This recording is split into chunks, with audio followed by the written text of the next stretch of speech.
หมายสูงพี่น้องผู้เป็นแห้งสื่อข่าวแซนมีเดียขอดังสิ่งในขณะเมื่อในกอเมียนยาในวันที่27เดือนธันวาคม2526นะครับปุ่นตาเนอรายการข่าวคาตัวในเดี๋ยวดังข่าวเงาเกี่ยวกับไปลองซึกเกาก้างปล่อยปันขึ้นให้ซึกมันหาปากเกาะที่เมืองใต้ปอดห้องนะครับเดี๋ยวดังข่าวเงาในเสียวก็มาผักตอนปันพี่น้องเขากว่านะครับเนอเดือนธันวาคมปี2026ในซึกเกาก้างปล่อยปันขึ้นให้ซึกมันเรื่องซึกปอดห้องเจอญาติยับกว่าพองปางตึกในเมืองไต้ปะทองเมื่อแผนการยันซึก102เซตตะหาปากเกาะในเขาออกในวันที่25เดือนธันวาคม2026ในคณะซุ่มซึกเกาก้างMNDAAปืนเผาออกตีนาลิกสื่อตวงวงก้นเตอเกาก้างนั้นเป็นด้านการว่าปืนดาเป็นตีไม้ต้องพิงทุ่งเกยยำเจ้าเขเกาก้างนั่นสิแลสั่งไล่ลดปันตัวตามเสปล่อยปันก้นตัวคอก49ก็ได้ให้ซึกมันหาปากเกาะวันในเขาออกกวนเจิ้นไหลออกคอกขังมาในกำมันน้ำเปลี่ยนกวนเจิ้นป้าอยู่ลีอ่ำเข้มไหนกวนมันปืนติหลัดปลาไว้ทางไหน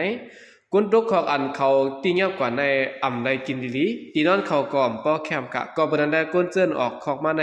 กำมันน้ำป้าอยู่เหลี่ยมเข้มกะหื้อแหน่เขาออกเมื่อพ่อปางแผ่นกันยันซึ่ง102เซตปอกำ2เลื่อนแก่ไหลในปี2024สีดันซึกมันซุ่มซึกองตีนมีเตืองซึกปะทองยามาคะเวงลาเซียวแลผายซึกเกาก้างMNDAAและดังโอยหลีเขาตียับเอาป้าหายซึกกว่ากุมขังไว้หมอกสีเหงเกาะในค่ะกวนเซินเนี่ยตียับกว่าซึ่งนั้นประดังหลูล่างนางเมมู่หอเคลื่อนหายซึกมาในดังผายซึกเกาก้างจังเลยปล่อยมาปั่นขึ้นเจิ้นเป็นมู่หอเคลื่อนเขาเมื่อในปี2020สีนันตะ3เหงก็ไปโฮมประดังจอมซึกเจ้าซึกเจิ้นเป็นภูมิสั้นในรับซึกมันเจิ้นในบานในเขาออกเมื่อเดือนออกโทเปิดในปี2025นั้นก็ผ่ายซึกเกาก้างปล่อยบรรจุปริกมาในดัง5ซึกมันหมอก50ก็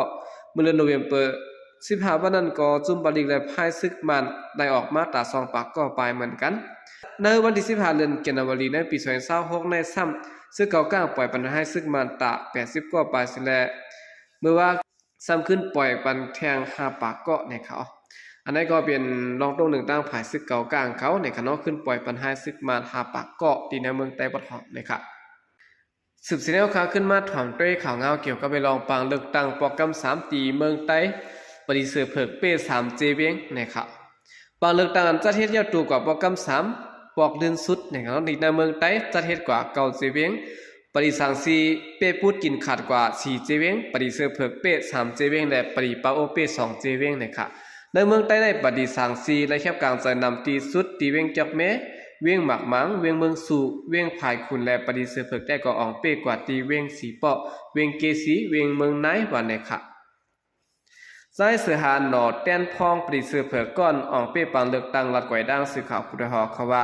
เมืองในเป้2ตีเขาเป็นตีสภาพก้นเมืองและสภาพเจเมืองค่ะตีเกสีกองเป้ไว้ตั้ง2ตีค่ะปอยาวตีเวียงสีป้อกองเป้ไว้ตั้ง2ตีเขาสภาพเจเมืองและสภาพก้นเมืองในเขาเมืองใต้ในปฏิเสธเผิกไปไว้3เจเวียงกล้วยขะหมากมังเมืองสู่เกี่ยวแม้ยองหวยปางล่องได้ก็อ่ำเปขะภายคุณได้ตีนั้นมีปฏิสังสีจุ่มเดียวกล้วยอ่ำมีเผาเขาแข็งไว้และเขาเปไว้หมดในค่ะโหนับหนอพองเตียนพองปฏิเสธเผิกอันเตลัยเขากว่าเอาตีอยู่ดินาลุ่มสภาพก้นเมืองและสภาพเจเมืองFPTP ในจอมหนังไล่หู้เสียนสายหมายไว้นั้นมีหมอกเศร้าก็ป่ายาวแหละสั่งไล่หู้ขอตอบตาที่นังสภาพเจอซาและสภาพเจเมือง PR มาจึงโหนนับหนอพองแดนตีนำเตือมาแทงอยู่ในใจเสือหันดัดปลาไว้หนังในมือเหลียวใน1-3ในตีสภาพก้นเมืองเฮาขาตั้งหมดไหลไว้7ตีนังค่ะ7เจเวงค่ะปางเลือกตั้งโปรแกรม1โปรแกรม3ได้กดตาตีนังสภาพก้นเมืองเฮาขาดไหลไว้หาก็เขาเปลี่ยนดีเวงล่างคือเมืองนายกุนเหงไล่ขาเมืองกึ่งเกสีสีเปาะทีนี้สภาพซื่อจัดได้ก็ไปไล่ขุบเสียนสายไม้มันแลไปไล่หูหลายก็ค่ะตั้งเมืองใต้ปอดออกแต่ก็เมื่อโปรแกรม2นั้นเฮาขาดไล่ตีนัง PR กว่า3ก็วันไหนค่ะในเมืองใต้ปัดปื้นในเขตเสียงเลือกตั้งมีอยู่6ตีค่ะเมืองใต้ปอดของในเป็นเขตเลือกตั้ง3และ6เมืองใต้ปัดสั้นๆเป็นเขตเลือกตั้งหมาย1และหมาย2เขาเมืองใต้ปัดออกเป็นเขตเลือกตั้งหมาย4และหมาย5นะคะตาดีนางได้รูปสภาพเจื้อจัดในเจื้อนเป็นนาทีพ่องามหังขอในตีไรที่1ตีไร1ตี1ก็ค่ะตาเขตเลือกตั้งหมาย1-6ในมีศูนย์เปลี่ยนแต้นพ่องเจื้อจัด6ก็และโคมดังเสียงแต้นพ่องสภาพเจื้อจัดได้ตีมีอยู่12ก็นะคะเจดอนล่างคือเจดอนกัดล่อเจดอนตนตียาวก็มาได้เป็นนาทีพ่องามหังขอปาโอนาทีพ่องามหังขอทานุ ในเสียดายมีอยู่13เจเวียงห้องเขตเลือกตั้งหมาย1เขตเลือกตั้งหมาย2ซ้ำเปลี่ยนเจเวียงลอยแหลมเจดอนเมืองสู่เจดอนน้ำจางซึ่งในเสียดายมีแทง8เจเวียงนะครับอันนี้ก็เป็นข่าวงาวในคณะปังเลือกตั้งโปรแกรม3ตีเมืองไต้ดีเซอร์เพิกออกไปไว้3เจเวียงนะครับสืบเสนอข่าวขึ้นมาถ่อมด้วยข่าวงาวเกี่ยวกับไปลองปูก้าวปูเกนะคะเนาะหลอกเงินกวนปลายเพศซึกเนเจเวียงปังร้อง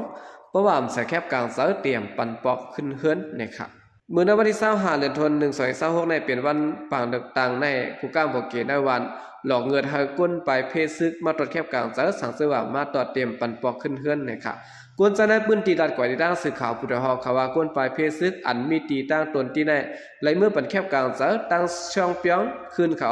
กังเกลัดว่าพวกเขามาอยู่ขึ้นตีวันตีไหลมาตรวจแคบกลางเสาไหนตั้งปุ้นได้ผินโอเขาแข้งเหยียบไว้ค่ะกูมีก้นกอดตรวจแคบกลางเสาและเฮ็ดจึงหือก่อเพียนโอตื้นเป้อยู่ยาวปอนในแต่วันในเขากวนปลายเพศซึกอันมีตีได้เสวียงปังล่องในโหกวนเต็มมีอยู่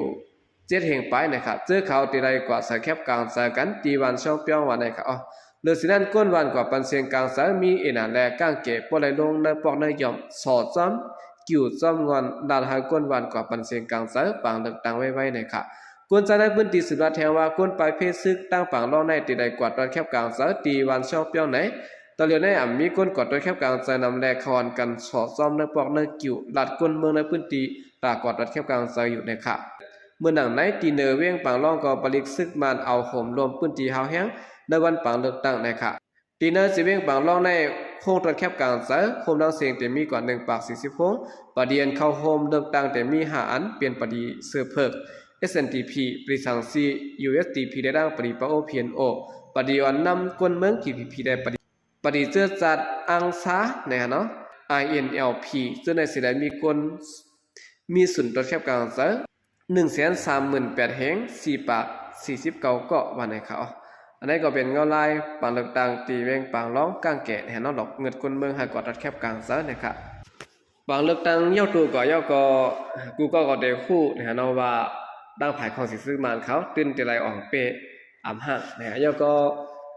อันพุทธศาสนาเขาทัศสร้างกันไว้อำนันไผ่